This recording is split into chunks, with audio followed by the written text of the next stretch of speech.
200، واول ما ياخد اللون الذهبي الحلو ده طلعته وسقيته بالشربات البارد.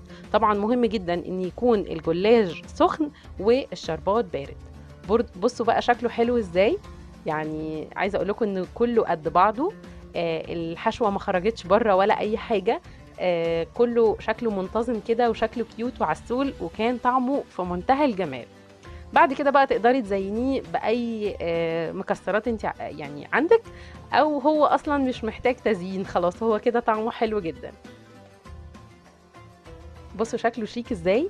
عايزه اقول لكم ان هو بيتباع في محلات الحلواني غالي جدا، فبلاش نشتريه من بره واعمليه في البيت بطريقه مضمونه ونظيفه. وكمان السمنه اللي مستخدماها طبعا هتكون جودتها كويسه، فهيكون معاكم حلو جدا.